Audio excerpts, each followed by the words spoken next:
प्रधानमंत्री नरेंद्र मोदी पोलैंड के 2 दिवसीय दौरे पर हैं। ये बीते 45 सालों में भारत के किसी प्रधानमंत्री का पहला पोलैंड दौरा है।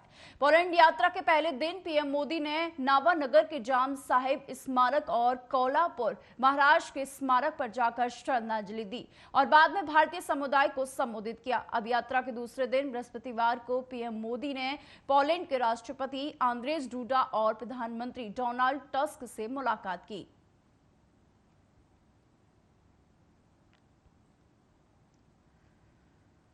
वहीं कल्याण सिंह को याद करते हुए योगी ने कहा कि कोई व्यक्ति अचानक कल्याण सिंह नहीं बन जाता है। कल्याण सिंह बनने के लिए संघर्ष और चुनौती का मार्ग चुनना पड़ता है।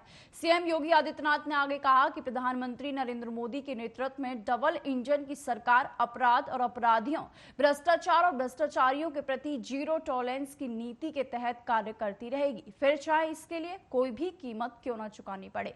सीएम योगी आदित्यनाथ ने क्या कहा, आगे सुनिए। सरकार ने बंद कर दिए, उनकी अराजकता के स्कोप बंद कर दिए गए, उनके एक एक षड्यंत्र को हर एक पग पग पर रोक करके उतनी कठोरता के साथ रोकने के सारे स्कोप बंद कर दिए गए हैं। इसलिए परेशान तो उनका होना स्वाभाविक है, लेकिन चिंतित होने की आवश्यकता नहीं। प्रदेश में जीरो टॉलरेंस की जिस नीति को 1991 में सरदेव बाबूजी ने लागू किया था, वह आज भी प्रदेश के अंदर लागू है। डबल इंजन की यह सरकार प्रधानमंत्री मोदी जी के नेतृत्व में अपराध और अपराधियों के प्रति, भ्रष्टाचार और भ्रष्टाचारियों के प्रति जीरो टॉलरेंस की नीति के तहत कार्य करेगा, चाहे इसके लिए कोई भी कीमत क्यों न चुकानी पड़े, और प्रदेश की जनता जनार्दन का बाल बांका नहीं होने देगा। यह संकल्प हमें सरदेव बाबूजी के इस तीसरी पुण्यतिथि के अवसर पर लेना ही होगा और हमें इस बात को मजबूती के साथ आगे बढ़ाना होगा कि आजीवन जिन मूल्यों के लिए, जिन आदर्शों के लिए सरदेव बाबूजी का जीवन समर्पित था, उन मूल्यों और आदर्शों के लिए हम कार्य करें। बाबूजी की इस विरासत को उनके सुपुत्र पूर्व सांसद श्री राजवीर सिंह राजू भैया, उनके सुपुत्र श्री संदीप सिंह और उनके अनुयायी लगातार आगे बढ़ाने का काम कर रहे हैं।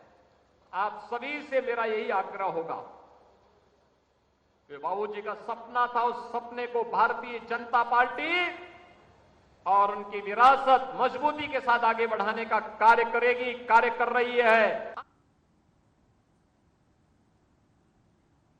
वहीं आंध्र प्रदेश में बुधवार दोपहर को अनकापल्ली जिले के रामबिली मंडल के अच्युतापुरम SEZ में Escientia advance sciences private limited factory में भीषण आग लगने से 13 लोगों की मौत हो गई और 33 लोग गंभीर रूप से घायल हो गए। आग लगने के समय लंच ब्रेक के कारण प्लॉट में कम कर्मचारी थे, लेकिन नुकसान और भी बड़ा हो सकता था। शुरुआती रिपोर्ट के अनुसार बताया गया है कि आग फैक्ट्री में रिएक्टर विस्फोट के कारण लगी थी। गंभीर रूप से घायलों को तुरंत इलाज के लिए अनकापल्ली और अच्युतापुरम के नजदीकी अस्पतालों में ले जाया गया। आंध्र प्रदेश के मुख्यमंत्री एन चंद्रबाबू नायडू ने अधिकारियों को निर्देश दिया कि यदि आवश्यकता हो तो घायलों को दुर्घटना स्थल से बेहतर उपचार के लिए स्थानांतरित करने के लिए एयर एम्बुलेंस सेवाओं का उपयोग किया जाए। वहीं आज मुख्यमंत्री चंद्रबाबू नायडू ने अच्युतापुरम फार्मा कंपनी दुर्घटना में घायल पीड़ितों और मृतकों के परिजनों से मुलाकात की।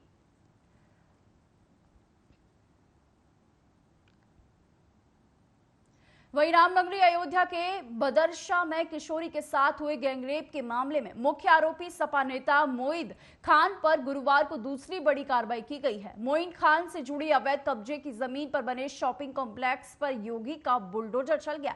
प्रशासन ने कार्रवाई से पहले शॉपिंग कॉम्प्लेक्स की दुकानों और बैंक को खाली करवा लिया है।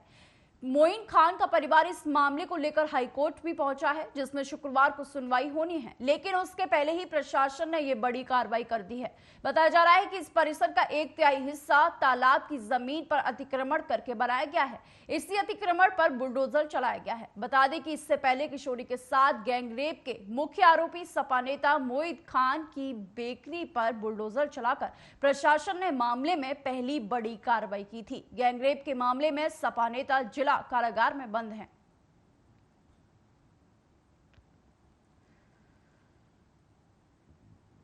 वहीं कांग्रेस के सीनियर नेता और महासचिव जयराम रमेश ने जनगणना के मुद्दे पर केंद्र सरकार पर जमकर हमला बोला है। उन्होंने पीएम मोदी की नीतियों पर भी सवाल उठा दिए हैं। उन्होंने जनगणना में ओबीसी के लिए अलग से कॉलम देने और उनका डेटा जुटाने को भी जरूरी बताया है। जयराम रमेश ने सोशल मीडिया प्लेटफॉर्म एक्स पर लिखा कि भारत में हर 10 साल में नियमित रूप से जनगणना होती रही है। पिछली जनगणना 2021 में होनी थी, लेकिन नहीं हुई। 2021 की जनगणना ना होने का मतलब है कि आर्थिक प्लानिंग और सामाजिक न्याय के कार्यक्रमों के लिए जरूरी महत्वपूर्ण जानकारी एकत्रित नहीं की जा सकी है। उदाहरण के लिए राष्ट्रीय खाद्य सुरक्षा अधिनियम 2013, पीएम गरीब कल्याण अन्न योजना के तहत 12 करोड़ से ज्यादा भारतीयों को उनका कानूनी हक नहीं मिल पा रहा है। आगे उन्होंने क्या कुछ कहा, सुनिए। पर हमें अभी पता नहीं है औपचारिक तौर से, पर 3.5 साल से पहली बार विलंब हुआ है। हर 10 साल ये जनगणना कराया जाता है विस्तार से। इसका एक और नतीजा है, देखिए महत्वपूर्ण बात है, इस जनगणना से अनुसूचित जाति और अनुसूचित जनजाति की आबादी क्या है और जातिवार अनुसूचित जाति, जातिवार अनुसूचित जनजाति की जनगणना निकाली जाती है, जानकारी ली जाती है, हासिल की जाती है। और कांग्रेस पार्टी की मांग हमेशा रही है कि देखिए आप आप जनगणना तो करा रहे हैं, अनुसूचित जाति की आबादी तो आप हासिल कर रहे हैं जातिवार, और अनुसूचित जनजाति की भी आबादी जातिवार आप निकलवा रहे हैं, तो क्या आपत्ति है कि ओबीसी की जो जनगणना है उसी में कराइए ना। देखिए मेरे पास मसौदा है, प्रश्नावली का मसौदा, जो 4 साल पहले इसी सरकार ने घोषित किया था, तैयार किया था। उसमें एक सवाल है कि क्या आप अनुसूचित जाति के हैं, हाँ तो कौन सी जाति, क्या आप अनुसूचित जनजाति के हैं, हाँ तो कौन सी जाति। तो ऐसे ही इसमें एक सवाल और भी आप ऐड कर सकते हैं, एक कॉलम ऐड कर सकते हैं इस प्रश्नावली में, क्या ओबीसी हैं। अच्छा, अगर आप ओबीसी हैं कि कौन सी ओबीसी हैं, तो ये जाति जनगणना हो गया ना। और ये बहुत आसान तरीका है। और ये हमारे संविधान के अनुसार, हमारे संविधान में आप देखेंगे 7वीं सूची है। 7वीं सूची में केंद्र सरकार की क्या जिम्मेवारी है, राज्य सरकारों की क्या जिम्मेवारी है, और जो विषय दोनों सरकारें कर सकती हैं। अगर आप 7वीं सूची देखें तो यूनियन लिस्ट यानी कि संघ का लिस्ट, राष्ट्रीय स्वयंसेवक संघ नहीं, संघ माने यूनियन ऑफ इंडिया, एंट्री 69 आप देखिए, यह कहता है सेंसस की जिम्मेदारी सेंसस कराने की केंद्र सरकार की होती है। हम ये नहीं कह सकते कि राज्य सरकार कराएंगे। तो हमारी मांग है कि जब आप जातीय जनगणना कराओगे, 3 साल से हम मांग कर रहे हैं, देरी हुई है, अभी आप करा रहे हैं तो अच्छी बात है, उसमें एक और सवाल जोड़ दीजिएगा कि क्या आप ओबीसी के हैं और ओबीसी वर्ग में से आप कौन से ओबीसी में। देखिए वहीं आरजीकर मेडिकल कॉलेज एवं अस्पताल की घटना पर बंगाल में भाजपा ने श्याम बाजार इलाके में विरोध प्रदर्शन किया। भाजपा नेता रूपा गांगुली ने कहा कि इसे लेकर पूरे देश में आंदोलन हो रहे हैं। पश्चिम बंगाल को सरकार को जवाब देना होगा कि वे डॉक्टरों की सुरक्षा की देखभाल करेंगे। आज सीआईएसएफ आरजीकर अस्पताल की निगरानी कर रही है। इस घटना में जो भी पुलिस अधिकारी पहले आए थे, उन्होंने एफआईआर दर्ज करने में कितनी देरी आखिर क्यों की गई। लड़की के शव को शमशान घाट तक ले जाया गया और माँ बाप के पहले पहुंचने से ही बच्ची का दाह संस्कार कर दिया गया। ये कैसा न्याय है। आप कहते हैं कि लड़की ने आत्मदाह की है, ये क्यों कहा गया। इतने बड़े अस्पताल में इतनी बड़ी घटना हुई और ये कैसे हो सकता है, किसी को कुछ नहीं पता। क्या मृतका को बेहोश किया गया।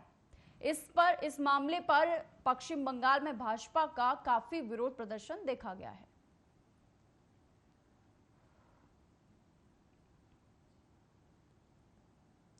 अलीगढ़ मुस्लिम विश्वविद्यालय के छात्र संघ के पूर्व उपाध्यक्ष नदीम अंसारी व छात्र नेता सद्दाम हुसैन सहित दर्जनों सोशल एक्टिविटीज पर अन्य लोगों के द्वारा मिलकर महाराष्ट्र के महंत रामगिरी महाराज पर कार्रवाई की मांग रखी गई है, जिसमें उनके द्वारा रामगिरी महाराज पर मुकदमा दर्ज करने की मांग सबसे पहले रखी गई है। छात्र नेताओं का कहना है कि जिस तरह से देश भर में माहौल खराब करने की कोशिश की जा रही है, उसको लेकर अभी तक कोई कार्रवाई नहीं की गई है।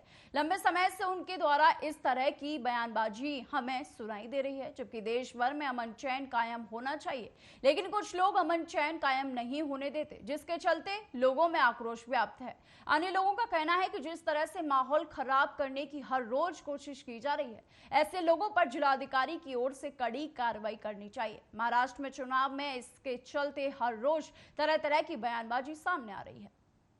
के लिए जो मेहनत हैं, उन्होंने अभद्र भाषा का इस्तेमाल किया है, गुस्ताखी की है, उसके लिए हम डीएम कार्यालय आके उनके लिए ज्ञापन दिया है हमने राष्ट्रपति महोदय के लिए डीएम के माध्यम से। किसने गुस्ताखी की है? मेहनत हैं रामगिरी महाराज। क्या मांग करते हैं आप लोग? हम लोग मांग करते हैं कि उन्हें जल्द से जल्द गिरफ्तार किया जाए। वो इस तरीके से हमारे नबी के लिए गुस्ताखियाँ कर रहे हैं और अपने धार्मिक प्रोग्रामों में, उनका धार्मिक प्रोग्राम है मगर प्रचार हमारे धर्म का कर रहे हैं, तो अपने धार्मिक प्रोग्राम में अपने धर्म का प्रचार करिए, ना कि हमारे धर्म का प्रचार करिए। हमारे नबी के लिए गुस्ताखी कर रहे हैं, अभद्र भाषा का टिप्पणी कर रहे हैं, हम कतई हिंदुस्तान का मुसलमान कतई बर्दाश्त नहीं करेगा। बिल्कुल इसके लिए अपनी जान की कुर्बानियाँ दे देगा, लेकिन नबी की शान के लिए गुस्ताखी कतई। सद्दाम हुसैन, आज ये सद्दाम हुसैन नदीम अंसारी द्वारा महामहिम राष्ट्रपति जी के लिए एक ज्ञापन दिया है, जिसमें पैगंबर हजरत मोहम्मद साहब के। देखिए, हमने जो ज्ञापन दिया है वो हमारे प्यारे नबी की शान में एक कोई है, मैं मेहनत तो उसको नहीं कहूँगा, मेहनत का ये काम नहीं होता कि किसी भी धर्म विषय पे कोई टिप्पणी करे। मैं अपनी बात इस शेर के साथ शुरू करना चाहता हूँ। अपने मासूम से अरमान भी दे सकते हैं, अपने इस गुस्से को पहचान भी दे सकते हैं। सारी दुनिया के जो गुस्ताख नबी हैं सुन लें, हम मोहम्मद के लिए जान भी दे सकते हैं। जिस तरीके की इन्होंने भाषा का इस्तेमाल किया उससे मुसलमानों की भावनाएं आहत हुई हैं और हम चाहते हैं कि जो भी इनके खिलाफ कार्रवाई बनती है, इन पे कार्रवाई करके इन पे मुकदमा दर्ज किया जाए, ताकि हम लोगों को ये लगे कि हमने जो ज्ञापन दिया उस पर कुछ न कुछ कार्रवाई हुई। अगर इस पर ज्ञापन पे कार्रवाई नहीं होती है तो ये अभी जो हम लोग आए हैं एक बड़े आंदोलन की शक्ल में दोबारा आएंगे। किसके नाम ज्ञापन दिया? ज्ञापन हमने राष्ट्रपति जी के लिए ज्ञापन दिया है और अभी थोड़ी देर पहले ज्ञापन दिया है उनके। मेरा नाम Nadeem Ansari, farmer vice president MU student. वहीं रायबरेली में रेल कोच के आवासीय परिसर के 10 घरों में चोरी हुई है। आपको बता दें कि एक हफ्ते के भीतर चोरों ने रेल कोच को निशाना बनाया है। वहीं चोरी होने के बाद परिसर में हड़कंप मचा हुआ है। मॉडर्न रेल कोच कारखाने के सुरक्षा गार्ड्स पर भी अब सवाल उठाए जा रहे हैं। घटना की सूचना पाकर मौके पर पहुंची पुलिस मामले की जांच पड़ताल में जुटी हुई है। रायबरेली के मॉडर्न रेल कोच कारखाने के आवासीय परिसर का ये पूरा मामला है।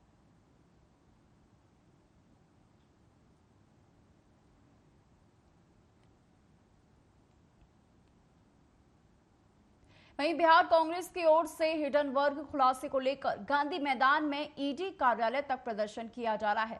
सेबी के अध्यक्ष को बर्खास्त करने की मांग कर रहे हैं, साथ ही आर्थिक और जातिगत जनगणना जल्द कराने की भी मांग कर रहे हैं। ईडी कार्यालय के बाहर कांग्रेस के नेता और कार्यकर्ता धरने पर बैठ गए हैं। प्रदेश अध्यक्ष अखिलेश प्रसाद सिंह समेत कई नेता प्रदर्शन में शामिल हुए।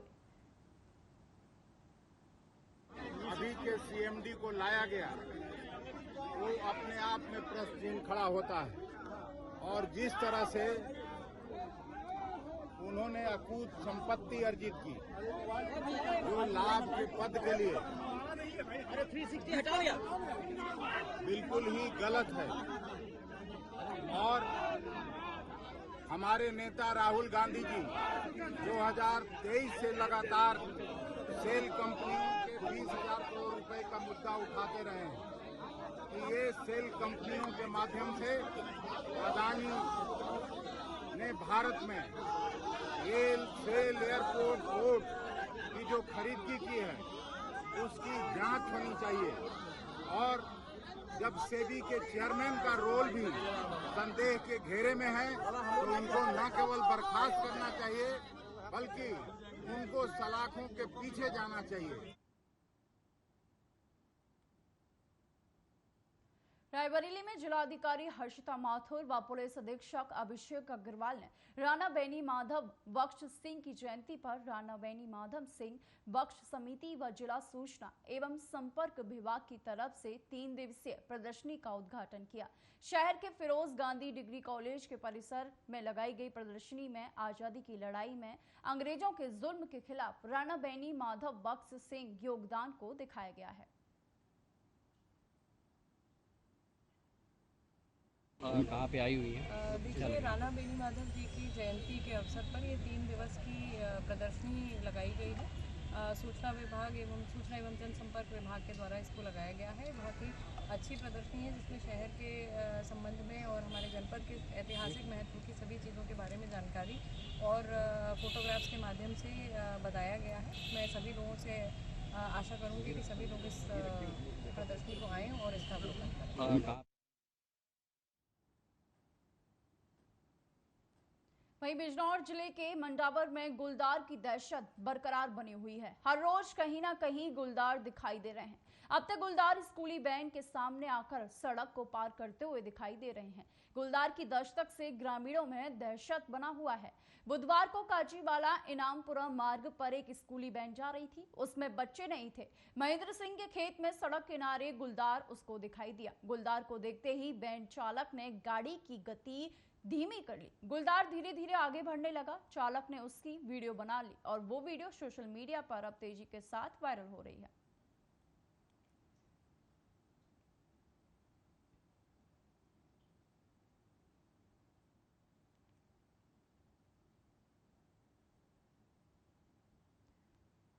वहीं सिवनी में लगातार हो रही मूसलाधार बारिश के चलते जनजीवन अस्त व्यस्त हो गया है, जिससे लोगों का हाल बेहाल है।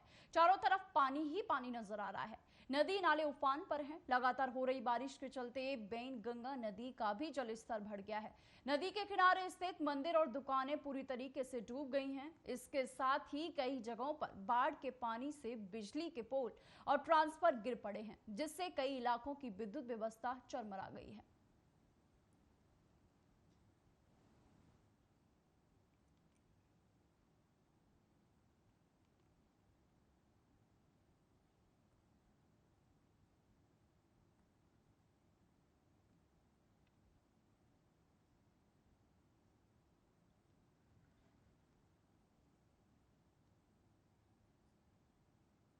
वहीं लोकसभा में नेता प्रतिपक्ष और कांग्रेस राहुल गांधी ने पार्टी कार्यकर्ताओं को संबोधित करते हुए कहा, अगर आत्मविश्वास से निडरता के साथ किसी ने जम्मू कश्मीर में काम किया है तो वो कांग्रेस का कार्यकर्ता है। मैं जानता हूं कि आप लोगों को क्या सहना पड़ता है। गठबंधन होगा लेकिन कांग्रेस पार्टी के कार्यकर्ताओं का सम्मान बरकरार रखते हुए होगा, क्योंकि आपने अपना पूरा जीवन कांग्रेस पार्टी की विचारधारा की रक्षा करने में और उसे आगे बढ़ाने में दिया है। देश की हालत आप जानते हैं। आगे उन्होंने क्या कुछ कहा, सुनिए। मैं आपको पर्सनल अपनी बात बताता हूं। मैं लोकतंत्र की रक्षा करता हूं, पूरे देश में करता हूं, रिप्रेजेंटेशन की रक्षा करता हूं, मगर मेरे लिए जो जम्मू और कश्मीर के लोगों के दिल में दर्द है, दुख है, डर है, उसको मिटाना मेरा लक्ष्य है। ये मेरे लिए पॉलिटिकल बात नहीं है, ये और गहरी बात है। जो आपको सहना पड़ता है, जिस डर में आप जीते हो, जो दुख आपको होता है, इसको मैं, खारगे जी, पूरी कांग्रेस पार्टी हमेशा के लिए मिटाना चाहते हैं। मैं आपको पर्सनल